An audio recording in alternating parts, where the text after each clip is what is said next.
En menos de un mes de guerra entre Israel y Hamás han matado alrededor de 10.000 personas. La mayoría de las víctimas están en la franja de Gaza.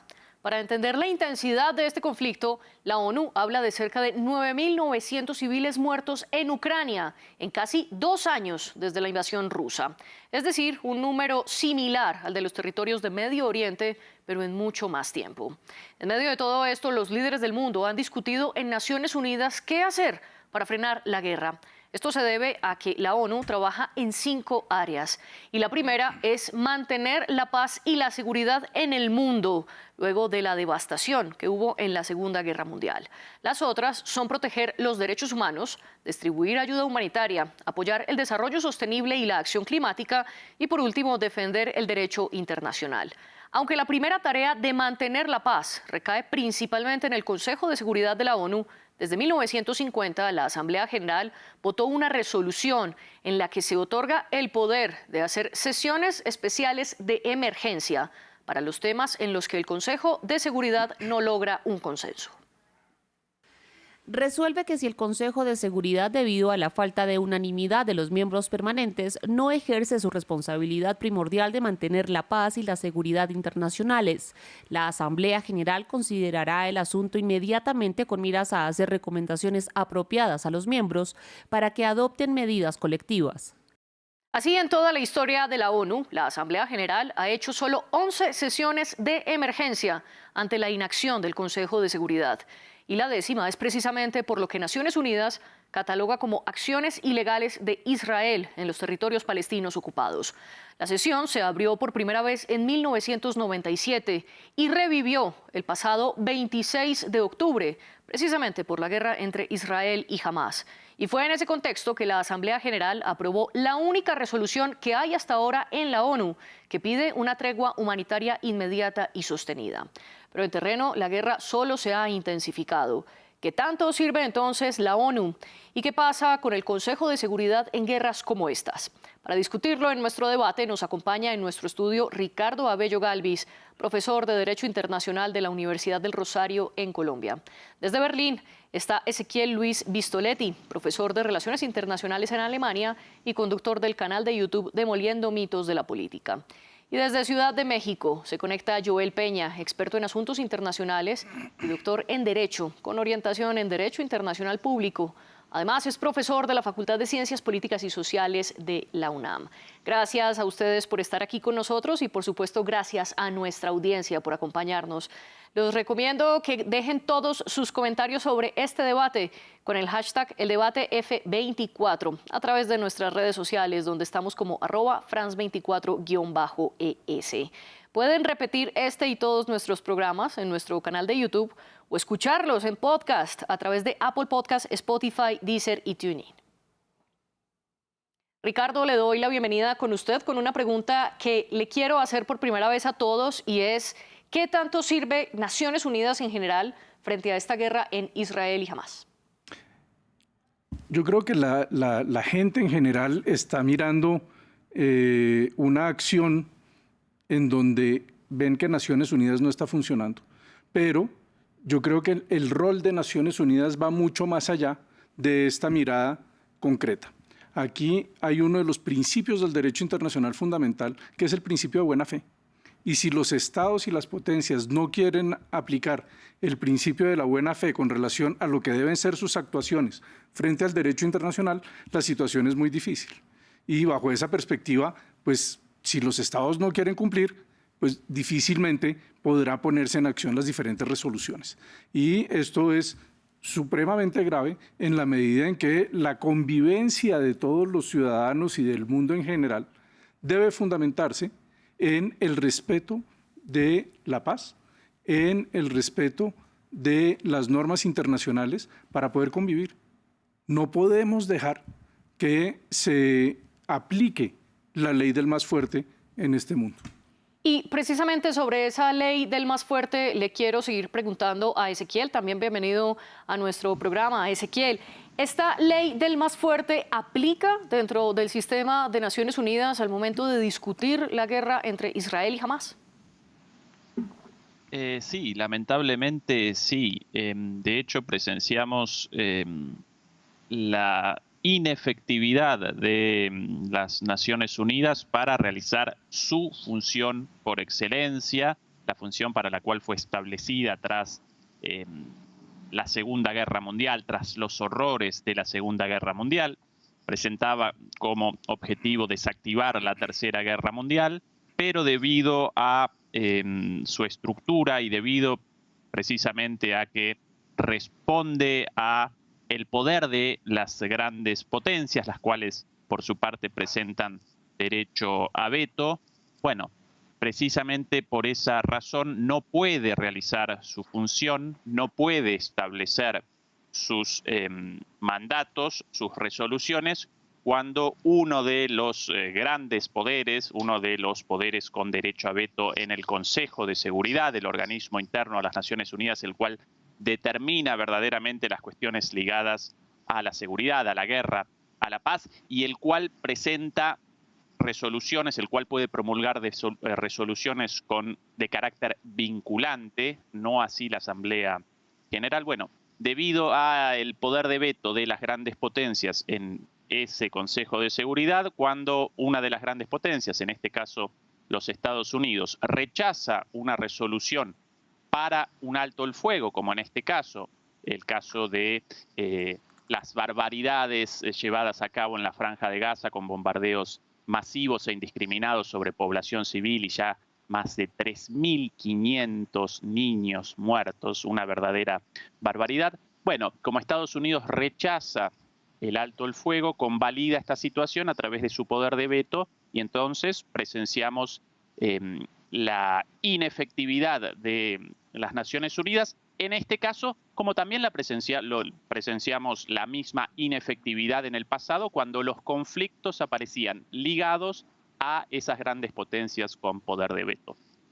Joel Peña, también le doy la bienvenida a nuestro programa y le pregunto sobre algo que estaba mencionando Ezequiel, ya que él afirmaba que vemos una inefectividad de Naciones Unidas al no cumplir una de sus tareas esenciales. Y como él bien lo recordó, Naciones Unidas nació después de la Segunda Guerra Mundial y su principal propósito era evitar que la devastación que se vio en la Segunda Guerra Mundial se repitiera. ¿Logra ese papel, sobre todo frente a la guerra que estamos viendo en este momento? ¿Qué tal? Un gusto saludarles a todas y a todos.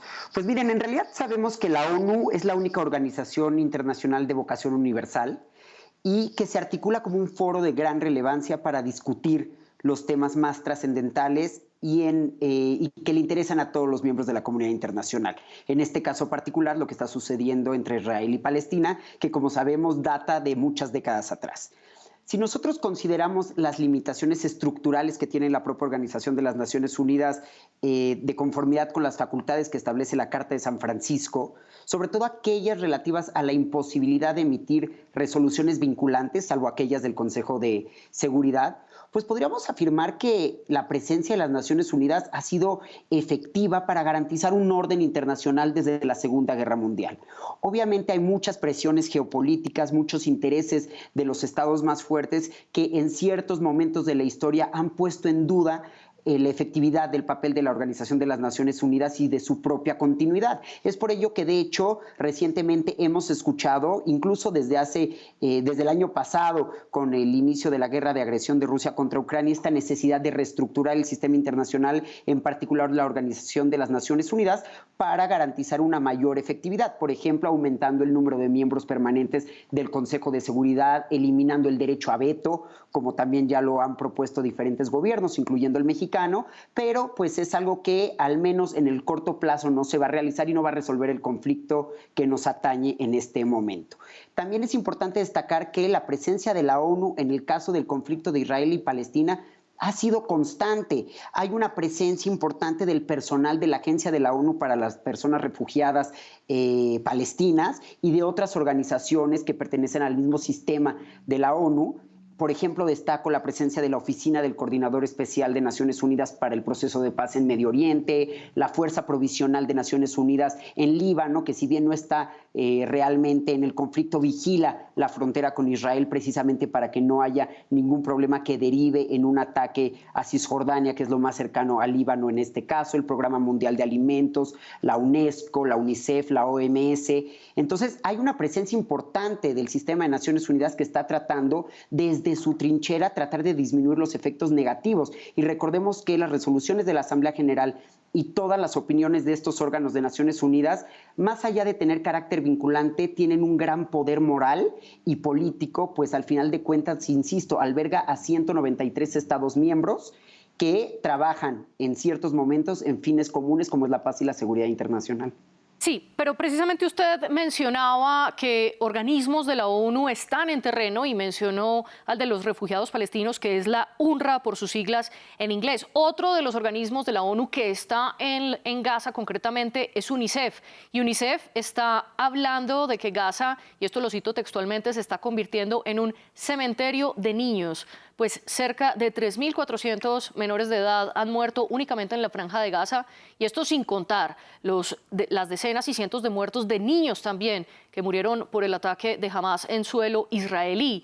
Ricardo, vuelvo con usted entonces, concretamente con esto. Si UNICEF dice que Gaza se convierte en un cementerio de niños, si Antonio Guterres, el secretario general de la ONU, dice en el Consejo de Seguridad que incluso la guerra tiene límites, pidiéndole a Israel que respete el derecho internacional humanitario, ¿para qué sirven entonces las declaraciones de todos los organismos de la ONU si al final siguen ocurriendo los actos que ellos están denunciando? Sí, el punto es qué es lo que queremos que haga Naciones Unidas.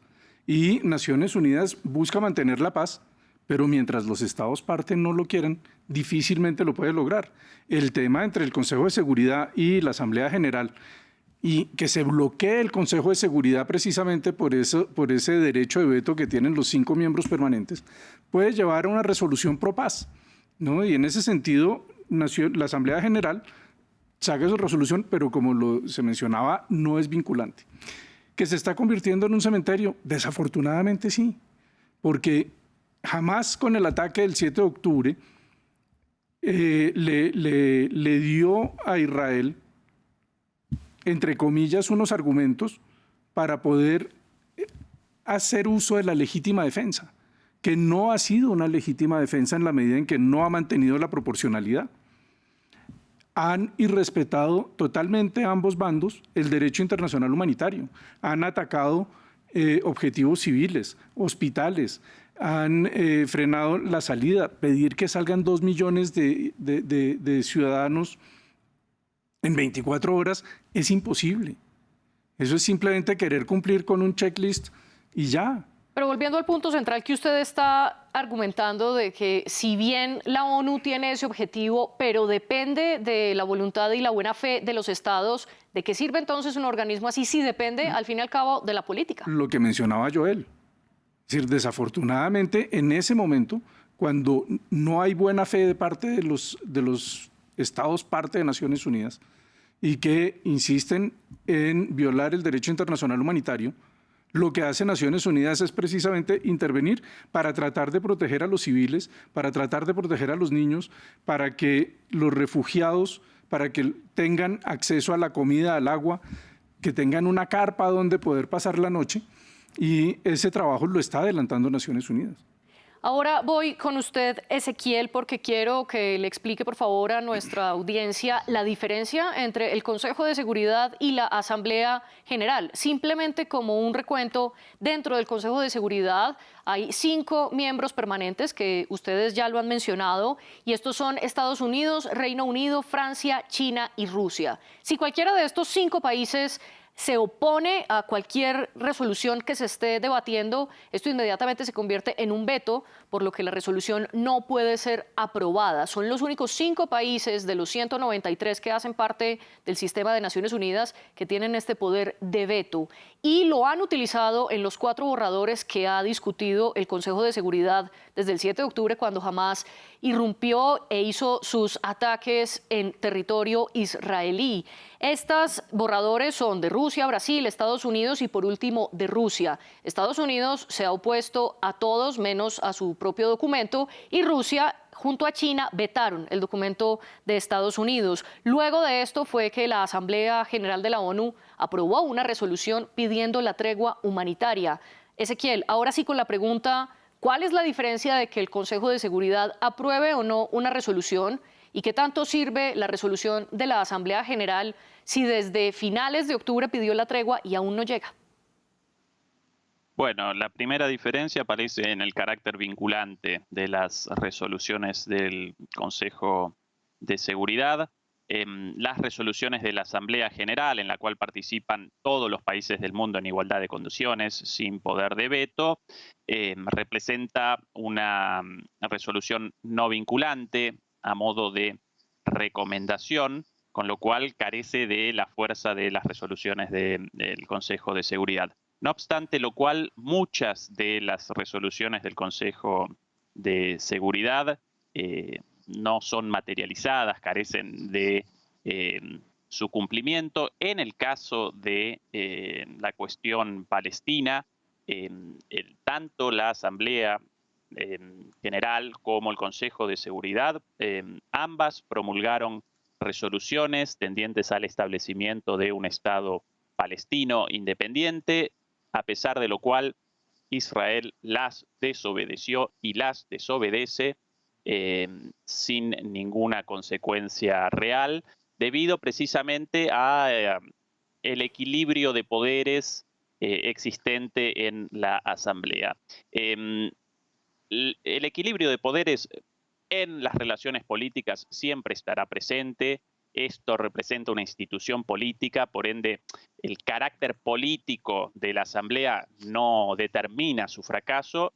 Su fracaso responde, por el contrario, a una estructura vetusta, surgida de el equilibrio de poder de posterior a la Segunda Guerra Mundial y por sobre todas las cosas en los tiempos de la Guerra Fría, a partir de lo cual algunos países del entonces primer mundo y algunos países del segundo mundo presentan este derecho a veto. Más allá de esto, quisiera realizar una reflexión en general en la cuestión relativa a los bombardeos en Gaza y el conflicto en Gaza, debido a que en todas las discusiones aparece una confusión teórica, conceptual, verdaderamente preocupante.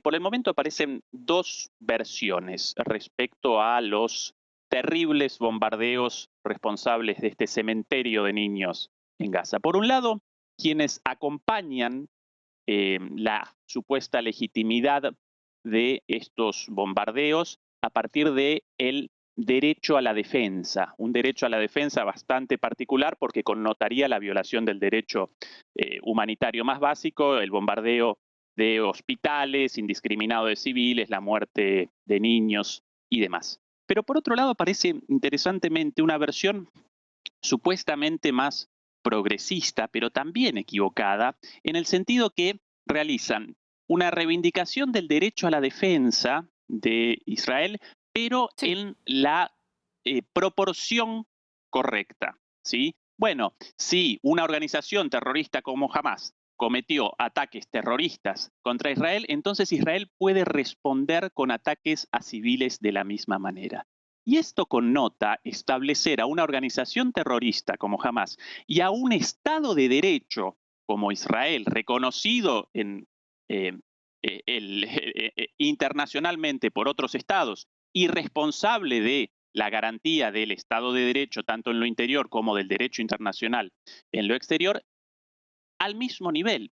Un Estado no puede responder con actos terroristas a un acto terrorista llevado a cabo por una organización terrorista, porque entonces presenciamos el terrorismo de Estado, ¿sí? Lo mismo que... Sí. ¿Lo voy a interrumpir la idea? O simplemente redondee la idea para luego pasar a Joel? Bueno, ese es el punto. Acá, independientemente de la ya desproporcionada desbalance entre víctimas de un lado y víctimas del otro, un Estado, en tanto representa al garante del derecho, no puede cometer violaciones al derecho internacional en nombre de la legitimidad derivada de un ataque terrorista de un grupo terrorista. Porque nosotros, toda la comunidad internacional, rechazamos la existencia de la organización terrorista y realizamos un reconocimiento del Estado en tanto Estado de la comunidad internacional. Por ende, no pueden aparecer igualados en los debates y en las posturas respecto al tema. Y precisamente es ese desbalance al que se refirió el secretario general Antonio Guterres en su declaración ante el Consejo de Seguridad, por el que Israel pidió la renuncia del secretario, y a cambio el representante de Israel ante la ONU lo que dijo fue: no podemos permitir que un grupo pida que se extinga por completo el Estado de Israel e Israel quedarse de brazos cruzados. Joel, en medio de esta disputa, ¿qué puede hacer entonces la ONU para mediar?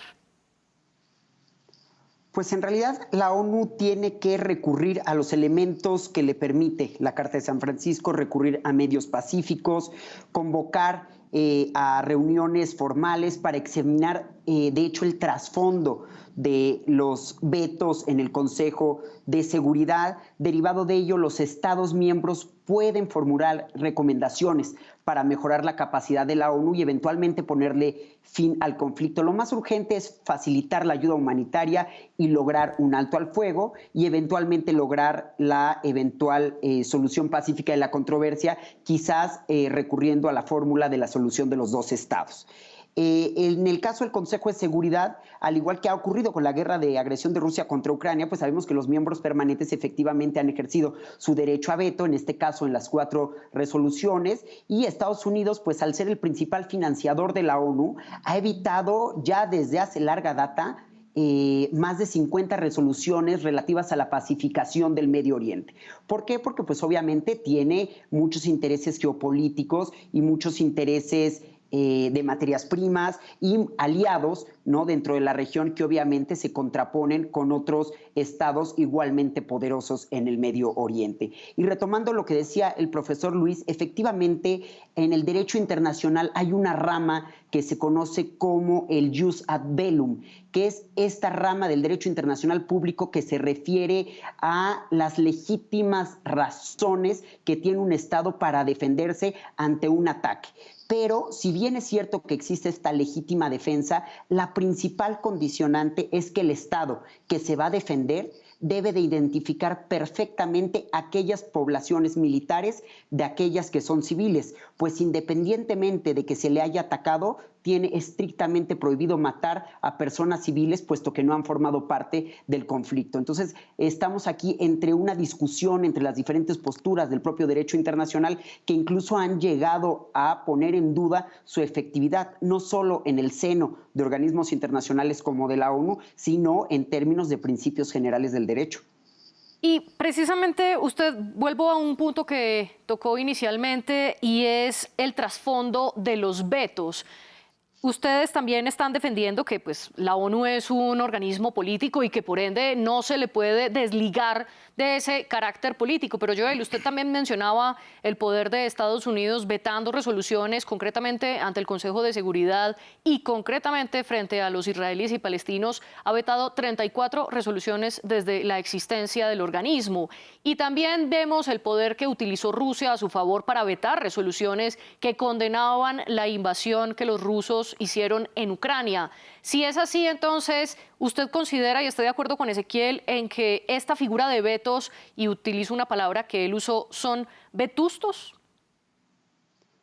Desde luego, ¿qué sucede? Que la Organización de las Naciones Unidas se formó después de la Segunda Guerra Mundial, como ya ha sido mencionado, y obviamente aquellos estados que resultaron vencedores, pues se otorgaron esa facultad que desde mi perspectiva excede el mandato de la propia Organización de las Naciones Unidas. Por eso es que, insisto, se han hecho muchas sugerencias para reformar la estructura de la ONU, para dotar a la Asamblea General de otras facultades. La Asamblea General es un órgano más representativo, puesto que todos los estados miembros, los 193, incluso aquellos estados observadores que solo tienen voz pero no voto, participan.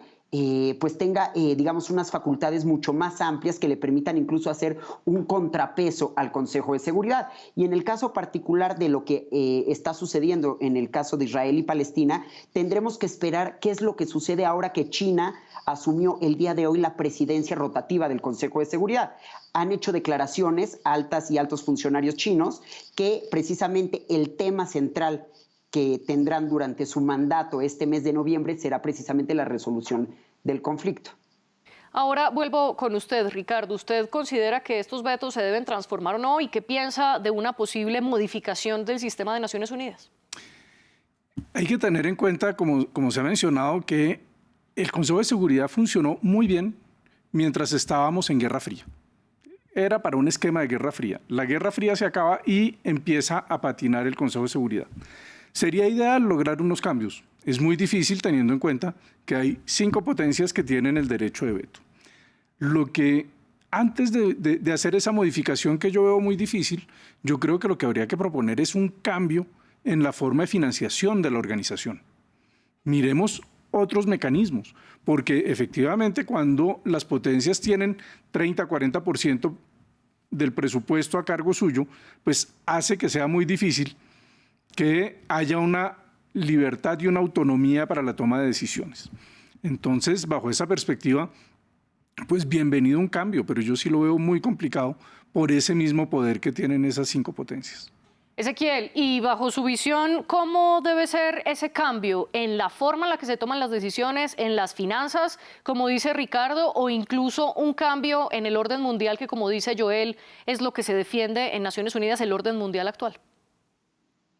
Bueno, el orden mundial en el sentido de las relaciones políticas, económicas y culturales, las relaciones de poder imperantes en el mundo, determinan la forma de las instituciones, así como las determinaron tras la Segunda Guerra Mundial, generando las Naciones Unidas. Bueno, un nuevo orden mundial debería tarde o temprano generar nuevas instituciones. Claro que el surgimiento de un nuevo orden mundial presenta, bueno, en primer lugar, no representa una cuestión de días o meses, sino un proceso histórico, y las instituciones a menudo no acompañan a la velocidad a la cual deberían estos cambios. Más allá de todo eso, en la situación actual, sin dudas, las Naciones Unidas podría realizar reformas, por ejemplo, en la financiación, como recién remachaba mi colega, también seguramente en cuanto a el propio Consejo de Seguridad, en cuanto al derecho al veto, en cuanto a la importancia de la Asamblea General, el único foro verdaderamente democrático de las Naciones Unidas, en el sentido de que todas las naciones participan con una voz y un voto, por lo menos los estados nacionales reconocidos. Esa es la dinámica, María Clara, la tensión entre el poder político, económico, militar, cultural y esta institución.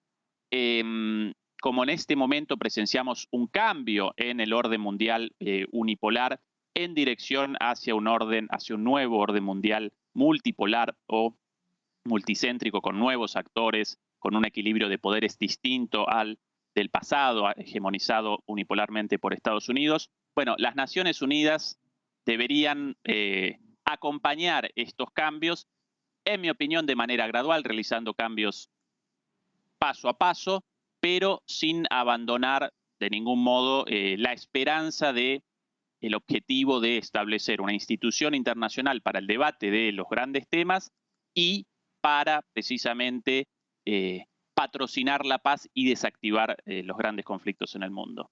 Joel, y para usted, ¿cómo debe ser este cambio de Naciones Unidas, o si por el contrario no debe haber tal?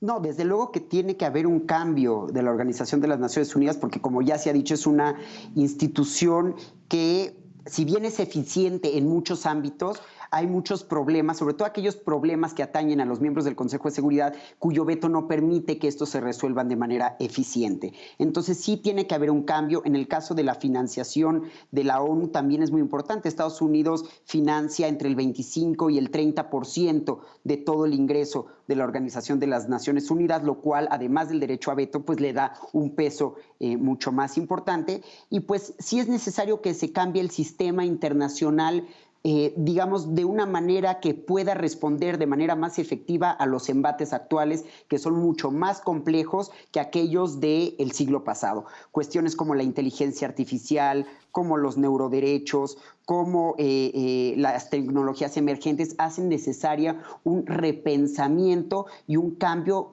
sustancial del orden internacional desde muchas aristas. Un ejemplo, se critica que precisamente el sistema internacional actual, en los términos en los que está creado, digamos, con una presencia de Occidente mucho más aplastante que otras regiones del mundo, ha generado conflictos en muchos países.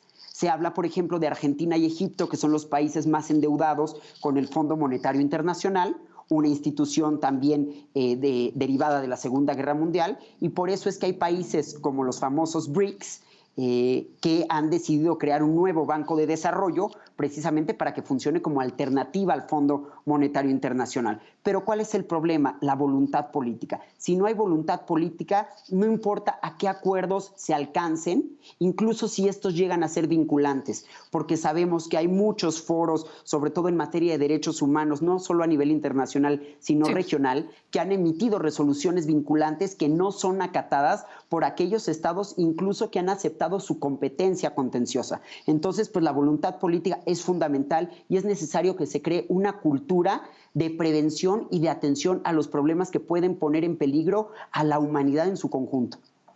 ¿Cómo lograr entonces que las personas, tanto en territorios israelíes como en territorios palestinos, sientan que la Asamblea de la ONU puede ser una garantía para sus derechos? En el caso de los israelíes, ellos piden que se les garantice su derecho a la defensa, y en el caso de los palestinos están pidiendo que se respete su derecho a la vida y que Israel actúe acorde con el derecho internacional humanitario. En ese sentido, ¿cómo garantizar entonces que las personas de ambos lados tengan sus derechos garantizados? No, eso es muy difícil en este momento con la actual coyuntura.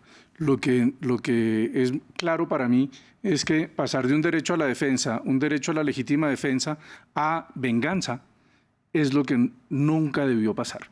Ese es un punto que cruzó Israel y que está causando el problema de pérdida de vidas humanas, el irrespeto al derecho internacional humanitario en la región. Que las resoluciones de Naciones Unidas no están funcionando. Es una lástima, pero lo que no puede pasar es que Naciones Unidas no lo haga, porque por lo menos tiene que decirlo y que quede constancia de las atrocidades que están ocurriendo, tanto por parte de Hamás como por parte del Estado de Israel. ¿Y de qué sirve, Joel, que quede esa constancia, como lo dice Ricardo y como lo ha dejado claro el secretario general Guterres?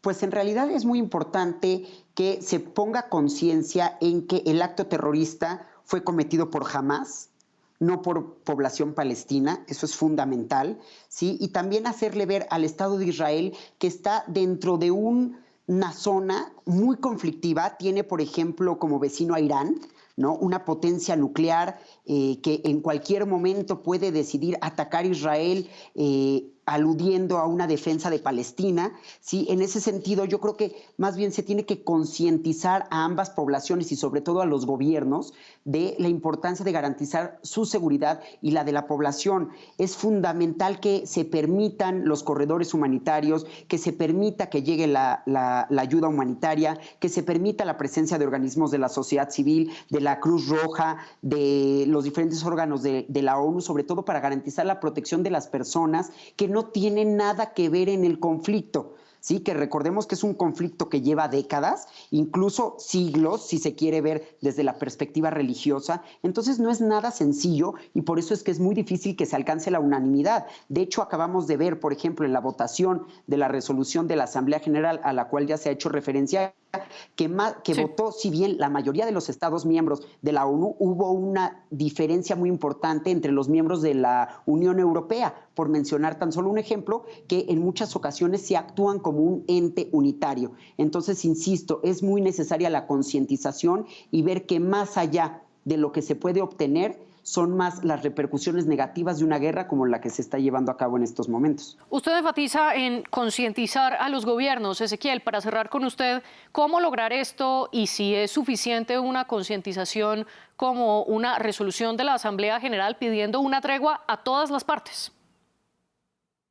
No, evidentemente no, lamentablemente no. Concientizar no alcanza, no sin duda representa una parte del trabajo, pero lamentablemente las relaciones internacionales responden a las relaciones de fuerza. Y en ese sentido, todas las partes deberían motorizar las medidas necesarias para la resolución política de un problema político, la violación del derecho a la autodeterminación del pueblo palestino y el consiguiente establecimiento de un Estado palestino independiente en convivencia pacífica con Israel. Interesantemente, Sí. ambas partes, tanto Hamas como el gobierno de extrema derecha de Netanyahu, presentan un punto en común. Ambas rechazan la resolución política de este problema político y realizan una apuesta por una resolución exclusivamente militar con las consecuencias vistas: civiles muertos israelíes y civiles muertos palestinos. Claro que en desproporción, pero todas las víctimas trágicas. Entonces, la comunidad internacional debería realizar presión para que todas estas partes Ezequiel, se nos respondan acaba a el ese tiempo. Le mandato. pido, por favor, que pueda resumir. Sí, bueno, eso, presión internacional para la resolución política del problema de fondo. De lo contrario, vamos a presenciar escaladas una y otra vez, lamentablemente. Gracias, Ricardo Abello, Ezequiel Luis Vistoletti y Joel Peña, por acompañarnos en este debate, y ustedes sigan conectados con nosotros aquí en France 24.